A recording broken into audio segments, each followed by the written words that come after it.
Well, good morning and welcome back to Theology Thursday. We're on again. Yeah, we're coming at you from Dr. Dave's office, as you can tell by the wonderful bookcase behind us, which I will no doubt be raiding later on. We've had a few weeks off. Sorry about that. All sorts of reasons. We've yes. had a lot of conferences and injuries. That's right. You may not be able to tell, but Dave's in a wheelchair at the moment. He broke his leg. And so such is life. Such is life, but it's coming along well, isn't it? Yep, going good.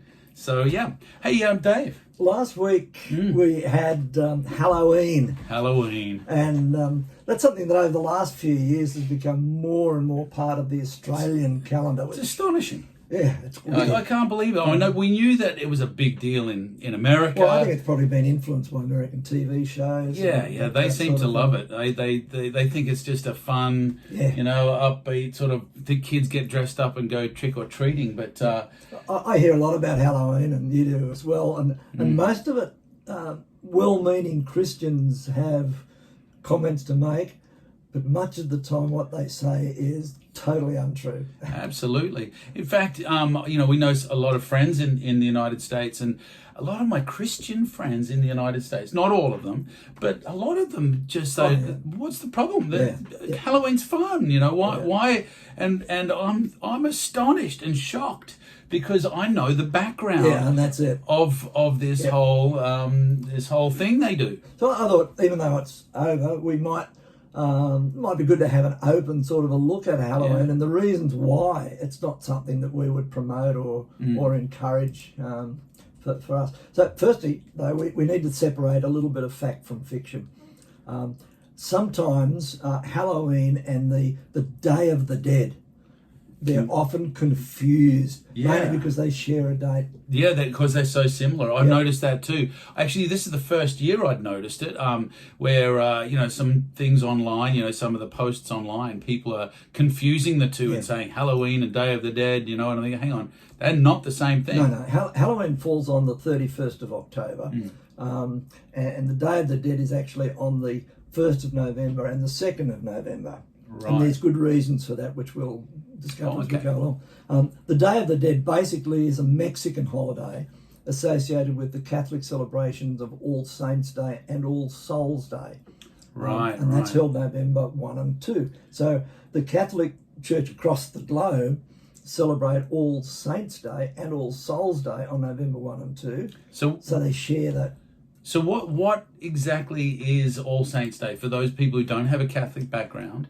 It's where they venerate all of the saints on the same day. So instead of it being St. Bertha's Day today, it's All Saints. Right. Every saint we honour. So that Mexican one, the holiday, it involves family and friends gathering to pray for and to remember friends and family members who have died. And that festival should not in any way be confused with Halloween. Despite the shared date. Right. It's nothing to do with. So for the Mexicans, it became quite a celebration. They'd celebrate it with food, and they would try to welcome the souls of their past ancestors. It's superstitious and all that. Very superstitious. But that's how they would celebrate it. And so you see, in movies and things, people getting dressed up with skeleton outfits and that to welcome. And it's supposed to be fun and very optimistic and positive, a way of remembering the people that have died in the past. But as you said, it's very superstitious, and we would not recommend celebrating that. And that is certainly not what All Saints' Day was for either. Well, actually, the word Halloween comes from. So this is different, though. This is different to the Day of the Dead is Mexican. Halloween has European roots, right? Yeah, it does, and it gets its name from All Hallows Eve, which is the 31st of October. And when we think of the Lord's Prayer, we use the word hallowed if we read Hallowed be thy name. Old King James. Yeah. Hallowed be thy name. And the word hallowed means holy or saint. And so the Roman Catholic Church selected the 1st of November as the day when the Catholic Church honoured all of their saints, and they called it All Hallows Day, or All Saints Day in more modern English. All Saints Day. And the following day So the night before that, is Hallows Evening. All Hallows Eve, right? Like Christmas Eve. Yeah, exactly. So the following day, November 2, was called All Souls Day, and it honoured the souls of the dead that hadn't quite made sainthood yet. They weren't. Especially those who had died in the previous year. Interestingly, actually, as Protestants, we read the Bible and see that that Paul refers to the saints that meet at Corinth, the saints that meet at Ephesus, and so we would read that as all Christians are technically saints. Whereas from the Catholic tradition, they would say, well, no, saints are a little bit more special than that. They're saints, have done miracles, proven, and things like that. So, but I guess All Souls Day takes into account everybody, all Christians that have passed away. Particularly during the previous year. And that's why, as we noted earlier, that the Mexicans picked that up. And said, well, that's our Day of the Dead. And basically, the Day of the Dead, All Souls Day, there's a similarity. Yeah. So the night before All Saints Day, as we've noted, was All Hallows Eve, which became Halloween. Yeah, Halloween. That's where the name comes from. Halloween is actually just the night before All Saints Day. But it has taken on a very different meaning. How did that happen? The Roman Catholic Church often took over pagan festivals and holidays and converted them to Christian celebrations. Clever. Yeah, it is. Very, very efficient. It is. And in the case of All Hallows Day and the evening, the church had taken over a Celtic festival known as the Festival of Samhain. Okay, they did that with Christmas too, right? Yeah. Christmas used to be it was a pagan thing, and then when Constantine and the whole Roman Empire Christianity became the official religion of the empire, they started saying we're going to take that holiday and convert it into a Christian holiday. Some Christians really complain about this. They say, "Oh, it's just a pagan festival," but it's not. No. I mean, I have a God, and you have a God. We both share this common factor. Is that we have a God who can redeem anything. Absolutely. Even a pagan date. I mean, God can redeem anything. And the church, in taking those days, was taking over established feasts, established holidays, and redeeming it, really, for the church. Yeah. And they just used anything, including pagan holidays. They redeemed it and used it for his cause. So kind of this is them wanting it back. Is that what we're saying? The pagans want it back. To some degree. They're wanting Christmas back, Santa Claus and all that, and just creating that capitalistic money-making machine. Back in the day, most of the religious practices around this time came from the Celts. And they lived in Ireland, Britain and Scotland and France or Gaul, but Ireland was their strong point. And they had a priestly class, and they were known as Druids. The Druids, yes. I've Druids. seen the movies, King Arthur. Yes. And the Celts themselves were the first Aryan people that came from Asia to settle in Europe. And they engaged in occult art, worshipped nature. They gave supernatural, animistic qualities to all sorts of things in nature. Certain trees and plants, oak trees particularly, and mistletoe, were given really strong significance spiritually. And the name Druid itself actually means a priest of the oak. Is that right? A priest of the oak. So the oak was very important to them. And in most ancient religions, and it's interesting to follow this line back. Actually, we won't do that now. That would take us all day. But there's a sun god who is normally dominant over all of the other gods. So if you go right back to ancient Egypt, it was Horus and Isis, and we can go all the way through. And there's nearly always a sun god. You mentioned Constantine. He was a worshipper of the sun god, the Roman sun god. Before he got converted to Christianity. Converted. He did. Well, before he says he was converted. So for the Celts, the sun god was named Belinus, and Belinus was less than a nice man. Shall we put it like that? He wasn't very. How can we put it? he wasn't very friendly in the things that he. So he was like that typical, mega being that lorded it over the mortals on Earth, and but he was also he had a bloodlust, and Very much so.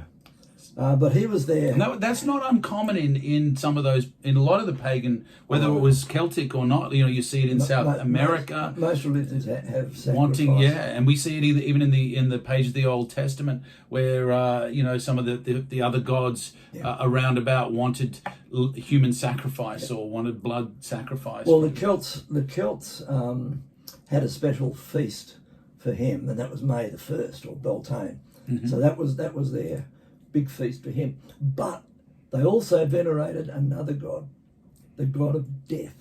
So the Lord of the Dead. So on Samhain, on the 31st of October, that was when they celebrated this other god. And Beltane, meaning fire of Bel, was the time of the summer festival, but Samhain was the time of the winter festival. Wow. So human sacrifice was required on both of these occasions. So according to Julius Caesar in his commentaries, and there's other sources as well, but he said the Celts believed that they were descended from the god Dis, a tradition handed down from the Druids, and he was a Roman name of the god of the dead. But of the 400 Celtic gods, 400 gods, Samhain is thought to be the chief druid deity. Okay. So he has this special place. So the practice of Halloween can be traced back to ancient Ireland and Scotland. On the 31st of October, the Celts celebrated the end of the summer condition. So it was important because it was when animal herders had to move their animals into barns and pens and prepared to ride out the winter. It was also the time when the major crops were harvested. And this annual change of season and change of lifestyle, obviously, was marked by a festival called Samhain, named after the god of the dead, the Druids' god of the dead. And it was celebrated on the first day of their new year, which was November 1. Right, so you can it all coincides with that in. same date. So the most significant part of the celebration occurred on the night before the new year began. So New Year's Eve, if you like, October 31. But you see, this night was really special because the night of Samhain was believed to be a night that didn't belong to the last year, but doesn't belong to the new year. So it was between the two. Right. Between the 2 years, so chaos ruled that night. And on that evening, Samhain, the Lord of the Dead, released a host of evil spirits as well. Okay, so now it's starting to sound more like Halloween. Yeah, that's getting there. Right. So this was a time when the veil between the two worlds, the living and the dead, was said to be at its thinnest point. And the living could communicate with the dead, and the spirits of those who had died in the previous year were able to come back and walk among the living on this night. And the Celts believed that the spirits of the dead, and interestingly, they were called fairies. There you go. So fairies were not nice were creatures not originally. little like Tinkerbell with their wings and a fairy dust. No. So these are the souls of the Well, dead. could Irish the fairies. Yeah, the fairies were. So they wandered around looking for bodies to inhabit. And since the living didn't want to be possessed by these spirits, they dressed up in costumes and paraded around the streets making noise and all this sort of thing, trying to confuse and frighten the spirits away. So the former owners of the land and houses who were dead, and these now come back to roam freely among the living on this night. So people dressed in any sort of costume they could to try and fool the spirits that might be looking for them. So in a way, it's the diametrical opposite to the Mexican Day of the Dead. Oh, yeah. Those Absolutely. guys, they're welcoming the spirits, and These these the ones opposite. are wanting to scare them away. So generally, the more hideous the costume, the better chance there was of not being recognised by a spirit. they were afraid that these people, these spirits, used to own the land that they're now living on, so they wanted to make sure they couldn't find them. One of the practices in most religions has been blood sacrifice down through the years. Even in the Jewish faith, there's always blood sacrifice, and in not human sacrifice, blood of any sort. So animal. Okay. In the Celtic religion, the sacrifices were both for purposes of divination and to ward off disease and to avoid defeats in battles and that sort of thing. And sometimes they were animal sacrifices, but sometimes they had human sacrifices. Normally, the humans that were killed would be a criminal or a captured enemy. But on this hallowed evening, on this holy night, it was necessary to have the firstborn virgin of a household and offer her as the sacrifice. That's pretty nasty stuff. That is evil. That is terrible, yes. So the Druids would go from, until they found somebody for their sacrifice, they'd go from castle to castle, and whatever. And they demanded a sacrifice of 2/3 of the corn, the milk, and the firstborn of the Firbolg, or the Irish inhabitants. Julius Caesar, again, he wrote that they believed that human life had to be rendered for human life if the divinity of the immortal gods is to be appeased. So the Druids would come to a house or castle and demand a treat. Right. That means send us out your virgin, right? Send us out the sacrifice. And if the household refused to provide what was required, they would place a trick or an evil curse on the household, and that was supposed to bring the death of a family member anyway, and the failure of crops for the coming year. And because these people were so superstitious, they would do what they were told. So that's where trick or treat came from. You treat us or we'll trick you. In other words, send us a virgin to sacrifice or we will curse you. And so that's why it's astonishing that that modern day people encourage their children to go out trick or treating. They have no idea. If they only knew where this came from, there's no way you would think there is no way that this would be continued. In Celtic mythology, there was a man named Jack, and he was a medium. And he would pass through fire, and the way he'd pass through fire was jumping over a lit candle. That's a practice of mediums of ancient times. It symbolised their passage to the other side to find information about the future or whatever. And that's where we get Jack be nimble, Jack be quick, Jack jump over the candle. Wow. But that was all in order to be able to tell a fortune, divination in other words. But on one occasion, when Jack was on the other side, the devil began to chase him. And Jack tricked the devil into climbing a tree. And once the devil was up the tree, Jack carved a cross on the tree, and so the devil couldn't come down. And the devil made a deal with Jack. He said, I won't allow you into hell when you die if you remove the cross from the tree. So Jack did, and after he died, the devil wouldn't let him into hell. But of course, he couldn't go to heaven. And so here he was roaming around. So the devil threw Jack a hot coal from hell and told him to put it inside the turnip that he was eating at the time. And he said, this is your lantern. And he was forced to wander the earth with a single candle to light his way inside this turnip. And the legend is that Jack is still walking with his lantern, looking for a place to stay. And of course, when the Irish went to America, turnips weren't as plentiful as pumpkins, so they swapped to pumpkins. So is that where that pumpkin thing comes from? That's the jack-o'-lantern. That's where it comes from. Wow. Well, there you go. Pretty weird. Yeah. Once again, when you understand where this came from, where the roots of it, you wouldn't be doing it, right? You would hang on. This is not okay. It just doesn't make sense to us, so we think it's a game. Yeah. But the Bible doesn't actually mention Halloween specifically, which of course it doesn't. But it does have quite a lot to say about the occult practices that are featured in the festival, and quite a bit to say about evil spirits and so forth associated with it.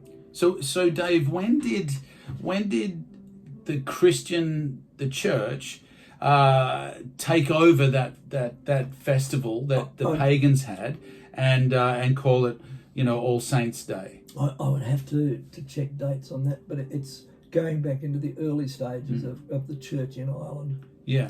So when the church became, which we know the Catholic Church is very strong in Ireland, they said, right, we're going to can that whole pagan thing, and we're going to create All Saints Day, and we're going to celebrate All Saints on the same day, and that way we'll redeem that holiday out of paganism and into Christianity. But today, people are still insisting on celebrating the pagan one. There's method in the madness, because if they didn't do that, then all of the people would still celebrate the evil thing on that day. Yeah. So by them putting something Christian on that day, that was the obligation. So the other thing was meant to fall aside. Yeah. There's method. It does make sense. Yeah. The Bible does make it clear to us as Christians we are to have nothing to do with occult stuff. Tarot cards and contacting the dead, seances, lucky charms, all this sort of thing are all forbidden, and they can actually harm a Christian's fellowship with God, and can even open the Christian to demonic oppression. You give permission, basically, for Satan to have his way. Yeah. In the Old Testament, God instructs his people to have nothing at all to do with occult practice. It even says God detests these practices. Absolutely. Which is why it's so astonishing that Christians don't have a problem with Halloween. And, I'm thinking, when the Bible's pretty clear, do not have anything to do with it. And in the New Testament, yeah, it's reinforced. It's not just an Old Testament thing. Galatians 5:19 to 20, sorcery is listed as one of the deeds of the flesh. Yeah. In Acts 19, we find that salvation came to the Ephesians, and the Bible then says that they responded by doing something rather unusual. It says, coming, confessing and disclosing their practices, and many who had practiced magic brought their books together and began burning them in the sight of all. So it was clear that the apostles had instructed the people to separate from the practice. And these weren't regular novels and that kind of books. These weren't children's books. These were those the sorcery. The books with all the spells in them. The spells and charms. Philippians 4 lists the type of things that we should be thinking about. Those things that are true, honest, just, pure, lovely, virtuous, good report, praiseworthy. These are the things that our minds are supposed to dwell on. And my question is, do ghoulish and macabre movies with hideous monsters fit into that? Do those that present occult power as a positive force fit into that description? What about dressing up as one of the monsters or occult characters? Does that fit in? Doesn't sound like it to me, no. I don't really think it does. And of course some say, but look, that's ages ago. None of that significance is attached to it now. It's just a harmless kid's holiday. Well, ask your local witch what they think, because they still take it very seriously. Oh, yes. Look, if somebody's celebrating All Saints Day in a godly manner, that's absolutely fine. I don't agree with them, but it's fine. There's nothing spiritually wrong with it. Yeah. But you cannot play with occult practice as though they're games. They're not. No. They're serious. Fascination in the occult has led to a dramatic rise in the involvement of both children and adults in occult practices in our society. Parker Brothers, the games people, they actually distributed a game which was based on a Ouija board. Wow. And so you can get a game. And dangerous. Harmless fun. And Christian parents would buy for their kids, and I never could understand that. That's not there's no such thing as a safe Ouija board. No. It's just you're dabbling with stuff that's not good. Look, we don't have to live in fear of these things. We're conquerors. In fact, more than conquerors. But it's still wise to be aware of the enemy's plans to harm us and God's warnings to keep 100%. us safe. Yeah, absolutely agree with you there, Dave. And kids learn their values and their worldview from a whole lot of sources. the entertainment industry and books are actually the most persuasive agents of cultural awareness in our society. Children have become so familiar with profanity, occultism, explicit sex and so forth that they see no harm in it at all. Yeah. They've been conditioned. And completely desensitized, an entire generation that's desensitized. From, you know, little cartoons when we were children, you know, about ghosts and things to, and of course, you know, a lot of children's movies about Halloween.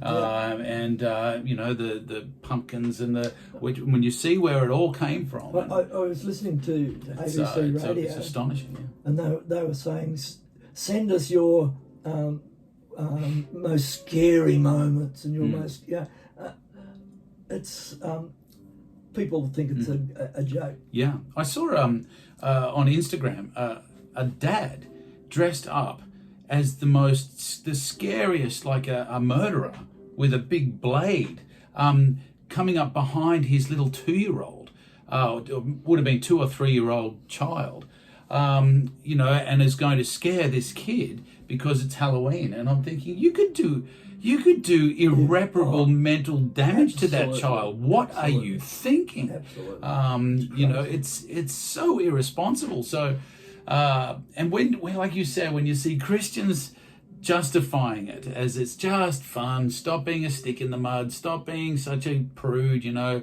it's nothing, you know, the world will think we're irrelevant if we, you know, we've got to make a stand somewhere. I mean, I agree, we don't want to come across prudish and all that sort of thing, but you've got to make a stand somewhere and say, hang on, this is not right. This would be the equivalent of, you know, 100 years from now celebrating the Holocaust, you know, that happened at the end of or during the Second World War. You just don't do that. You don't go there. That is bad taste. It's poor form. You know, like that's something that is not okay to celebrate. But this has got a spiritual aspect to it as well, and that's the thing that makes it extra dangerous. Our best practice, I think, is set out in 1 Thessalonians 5:21. Test everything and hold on to that which is good. Yeah. That's a great spot to end this one. So so there's a little bit of background for you on Halloween and where it came from. So as for us, we were worshiping the Lord with all the different churches around our region. Hey, maybe we should suggest that people mark this particular Theo Thursday, so they can come back to it next year. Yeah. So reminded.